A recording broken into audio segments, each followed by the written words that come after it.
So I guess we'll start, and if someone joins, they will get everything.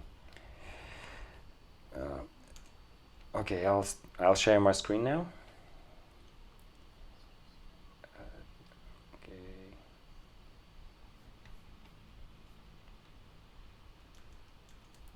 Okay. So you should. Oops, somebody's joining.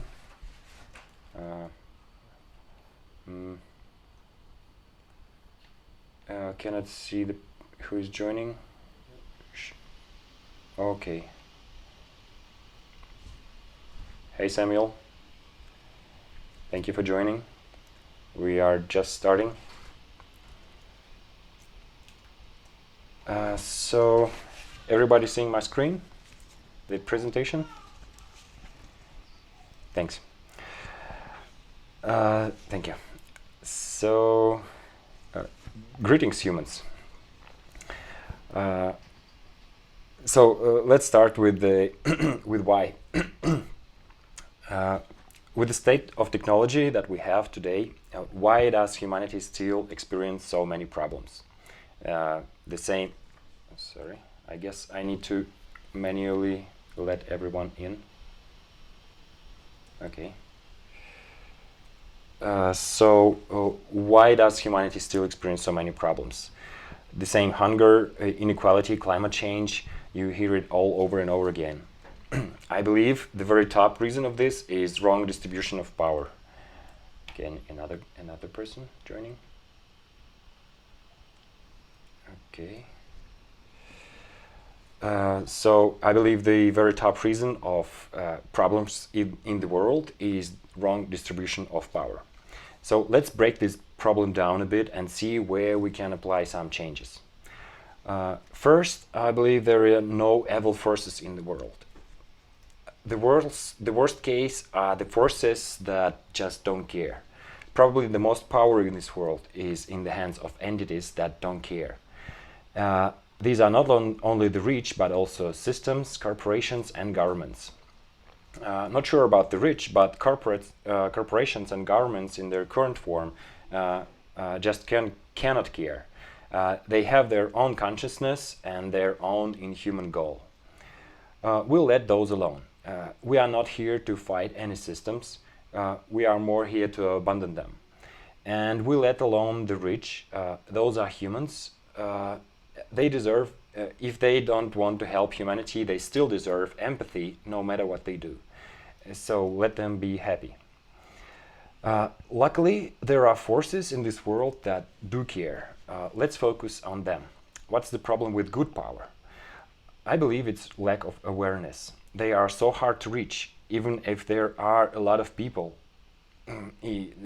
with experiencing problem. In order for some issue to reach those forces, it must have its own force. This is why people sorry create labor unions just to be heard. So the problem solving really comes down to just creating a power over an issue that matters. That is just unite people over a topic and be heard. So nice, this seems doable. But what's wrong with uniting? It may seem that people can unite already, and they can. They can do it easily over some fun topic like games, books, movies, etc. But if you try to unite a lot of people over an important topic, whatever platform you choose gets overwhelmed with dark forces, bots, trolls, and all kinds of evil spirits of the web.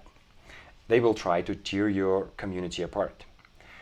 And this is true for the real world too. Let's have a look at opposition in authoritarian country. There are probably small groups of people discussing freely their views, but it is ridiculously hard for them to unite into a stronger force and actually make changes. And this is always a heroic act, and for a reason.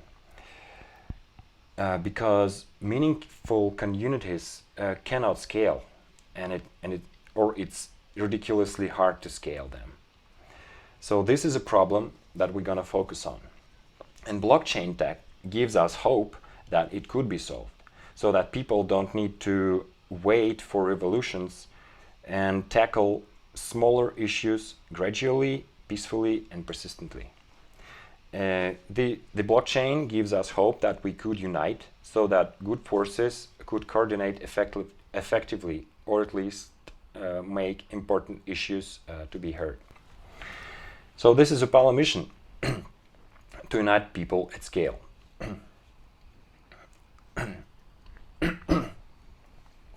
The way we want to unite people is by creating a decentralized identity system. Well, how's that? If you are lucky enough to have a state ID, this could sound weird to you. What role does identity play in process of uniting people? In all my small presentations and other articles, I mentioned that over 1 billion people in the world right now have no ID whatsoever. They cannot access services like banking, education, finance, healthcare, and they cannot protect their property. And the worst of all, they cannot do anything about it. To their governments, they just don't exist. They also cannot unite to be heard or take actions because there is no other system they can exist in. Identity system is a monopoly. All identity systems are monopolies. Sorry, I'll have to let somebody in. Hey, Bitsika.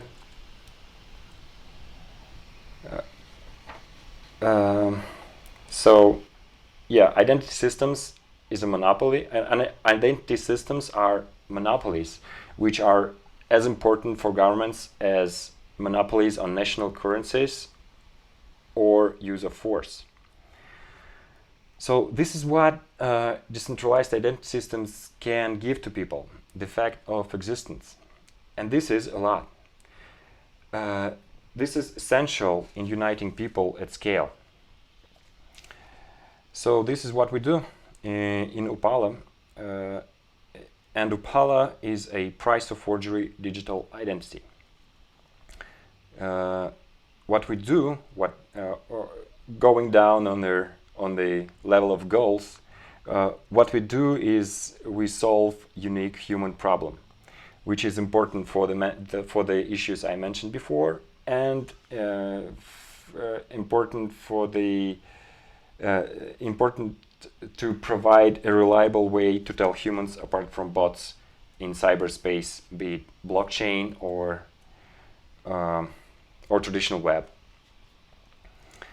So let's dive into how Upala works and how it is different from other systems. So existing solutions that you may be heard of, like Bright ID, offer to measure the probability of personhood in percents. Our account score represents how much it would cost to forge the account, and we have dollars instead of percents. Let's see how it is even possible, how our score represents the price of forgery. So Upala consists of groups. Each group has a pool of money attached to it and a list of members with their scores. The user score represents the amount of money that a user can steal at any time from the pool. And this act of stealing results in deleting their ID, and we call it explosion in Upala terms. The possibility of an explosion is what incentivizes groups to let only trusted members in, and it allows the apps to see how much a group staked on each user, which is a very reliable metrics for them. So groups can earn by providing the scores. But for that, groups need users. Users need high scores. And the apps need huge score providers. So they choose groups with a lot of users. So a market similar to insurance emerges, but instead of trading coverage for premium in Upala, scores are traded for solved captchas, deposits, or other efforts reducing explosion risk. And in the long run, competition among groups pushes the scores to be roughly equal to the cost of acquiring such a score, which from another perspective is the price of forgery.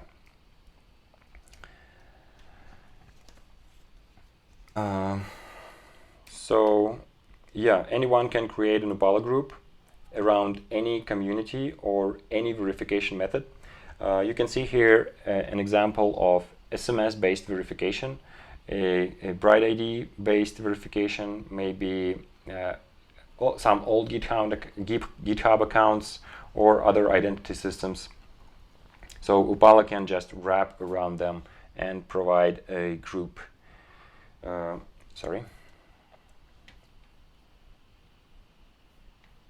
Hey David. So yeah, any identity system and anything that can verify or can provide uniqueness score for human uniqueness score can monetize thanks to Upala protocol.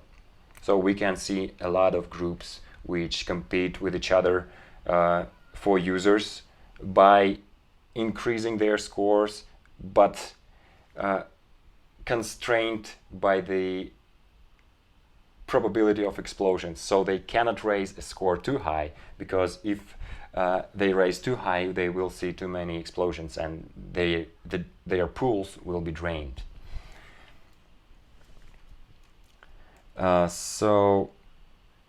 What we're doing right now is a minimal viable identity system called Blade Runner, which consists of a large group at the top, the Blade Runner, which will probably, most probably, will be governed by a DAO. This large group is trusted by different DApps. The DApps don't have to select multiple groups to trust, they trust just one. And these one groups, instead of curating users, curates other groups and users in them. So this is a huge score aggregator for all the apps.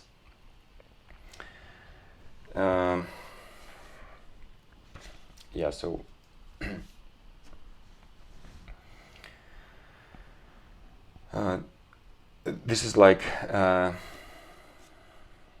this is the MVP. I also will give an example of how I'll show again how the score establishes for a group. So let's take a SMS-based verification. Imagine someone created a group that requires SMS verification to enter, and this person or this entity sets a score of $1. So after that, this group sees a lot of new users. They join this group, they get a score of $1. Now they can explode and live with this $1, or stay in the group and have a score of $1 and use it in different apps. But let's say this SMS based verification group wants to get more users, so they raise their score to $5. And now they have a lot of new users coming in, because everybody wants $5 score instead of $1. But at the same time, they see that there are a lot of explosions going on, because it turns out that forging an SMS verification costs just $1 as well. So a malicious user creates an SMS account for $1, then gets his or her score of $5, explodes, and it can do it indefinitely while the pool has some money in it.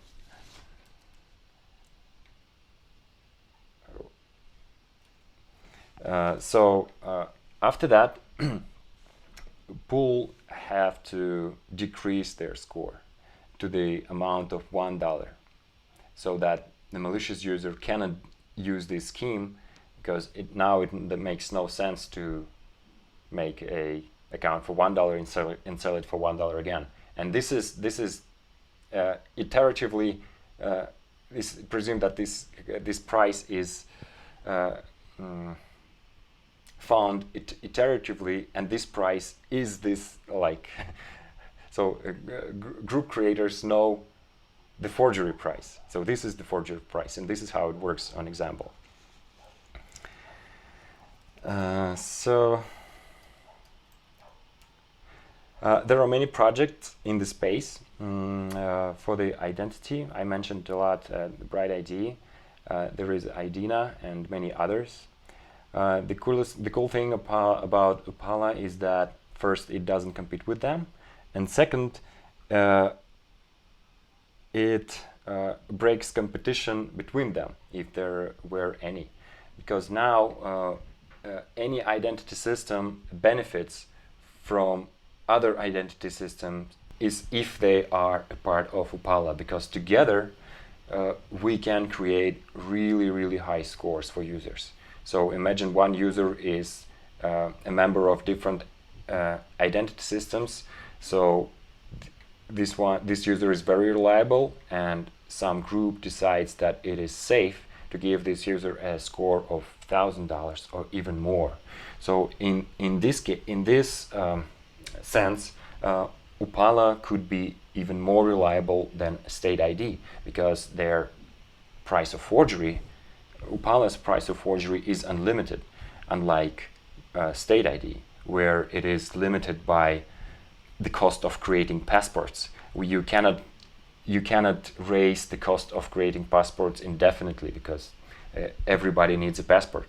But in Upala, if we need several entities to have very high score, we can do that, and we can have very low score. So Upala covers the whole range of trust, if you will, of different identities. So to wrap it up, I just want to say that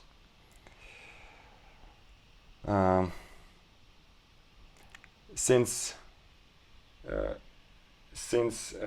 emergence of books, I think internet and blockchain tech, the blockchain tech specifically, created a super cool shift in breaking government's monopoly. So we've seen breaking monopoly on currencies with Bitcoin. We're now seeing attempts to break monopoly of governments on public goods, and we have a real chance of breaking monopoly on identities with projects like Upala and those projects that Upala will use to provide scores. So thank you very much. Would be happy to answer your questions.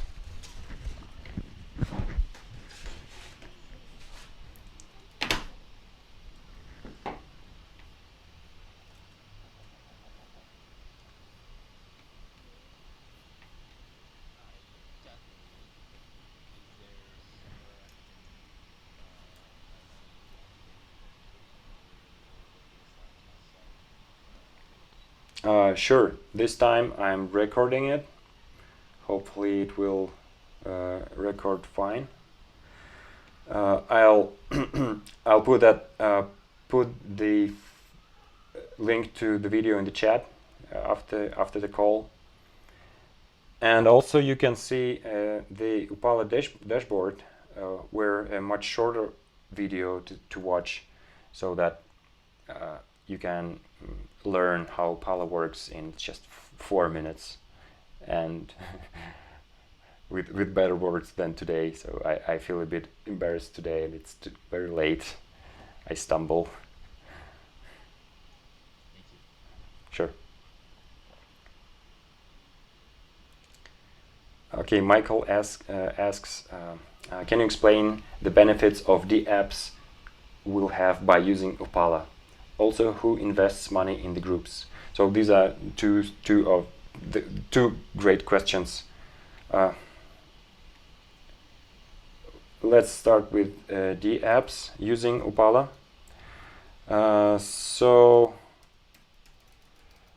as I said in the presentations, the apps have this very reliable threshold of price of forgery.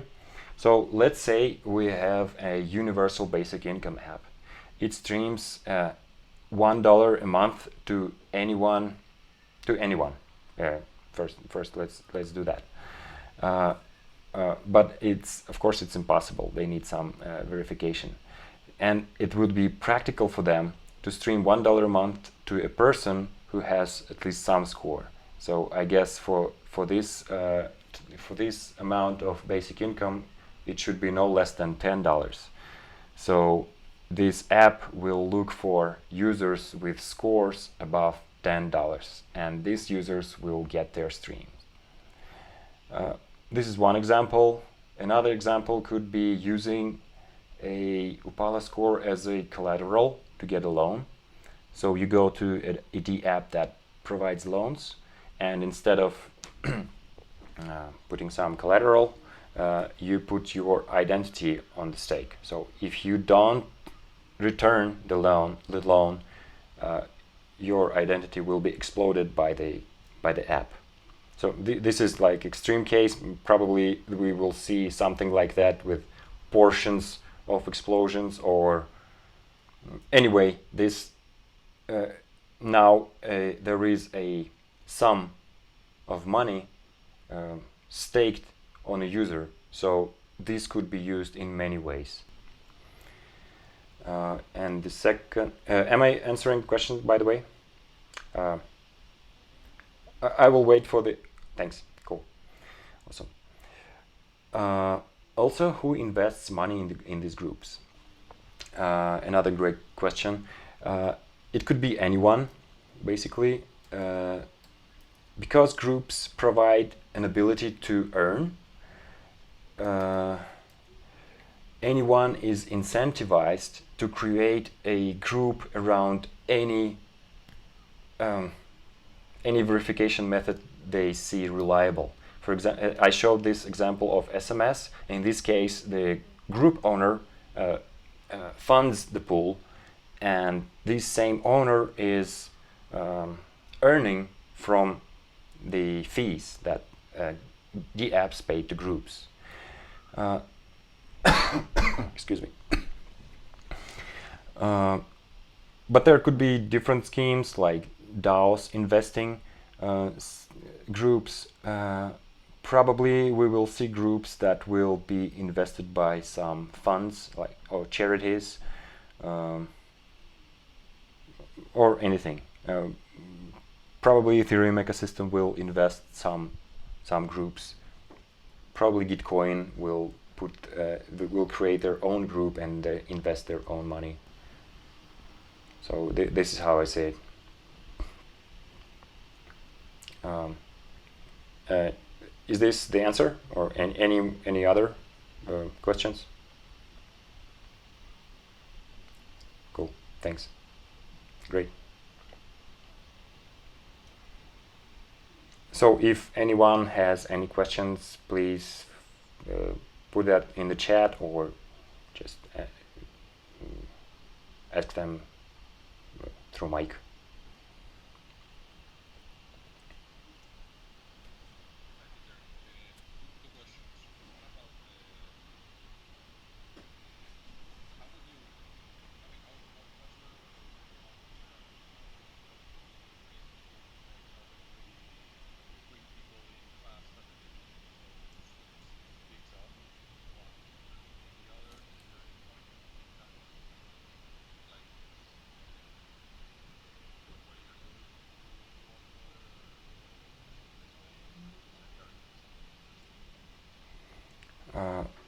So the first questions, the market strategy, go-to-market strategy. So first thing is maybe these community calls and just promoting Upala. This is for users. So yeah, this problem breaks into three. So we have score providers, which are identity systems and verification tests and anything similar. Then we have the apps, and then we have users. So for users, I guess the answer is just bring the apps and score providers. For the apps, for score providers, we need the apps. So yeah, we just need to bring score providers and the apps. And for that, there is a Blade Runner group in Telegram where I try to bring those potential score providers and score consumers so that they will see Upala and know how to integrate with that. Actually, Gitcoin is already planning to integrate Upala, and we discussed that for a while now. Then, yeah, and the apps are interested in that. So the Blade Runner group is to bring those together and start discussion. So yeah, this is the go-to-market. Find score providers and score consumers first. Then the second questions about other projects like that. The way we do it in Upala, I don't know any other projects that do this thing, but there are a lot of projects that do score assessment in percents. Those projects, just from the top of my head, are IDENA, Bright ID, Proof of Humanity, the new thing with universal basic income, Hive.org, I think they could be considered as an identity system, Democracy Earth, that combines scores from different DAOs. Yeah, that's I guess that's from the top of my head.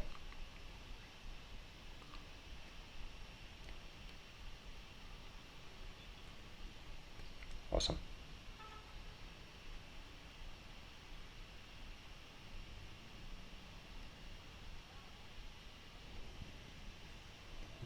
Okay. Any more questions?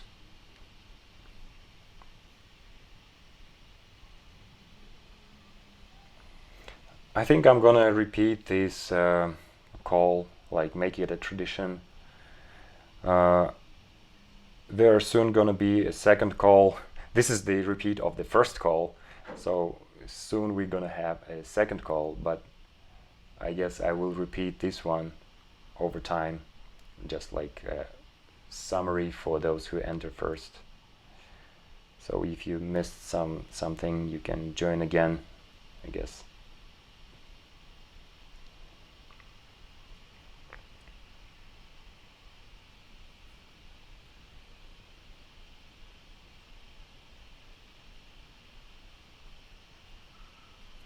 We have Bitsika here again.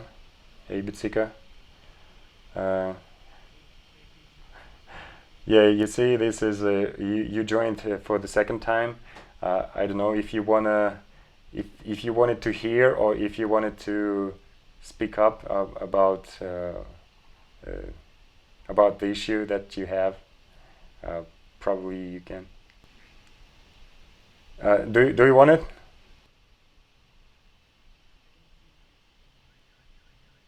Okay, okay, okay.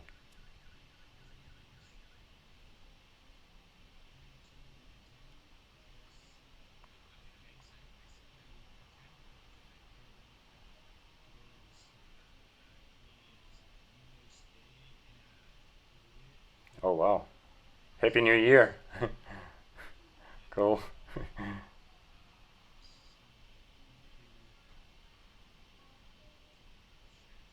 Okay, sure, no pressure. Thanks for joining anyway.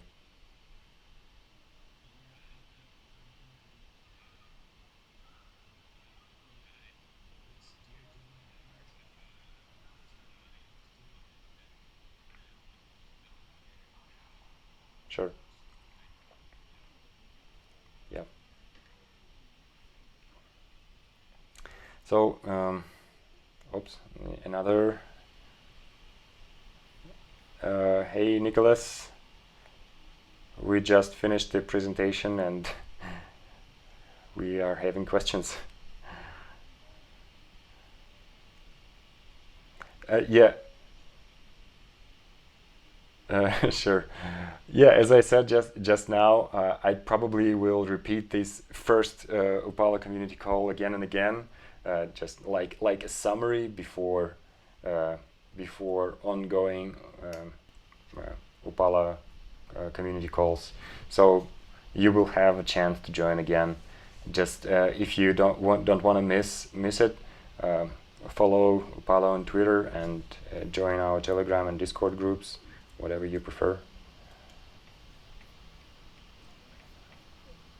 And actually, I'll share the link now in the chat. So, any questions? Anybody?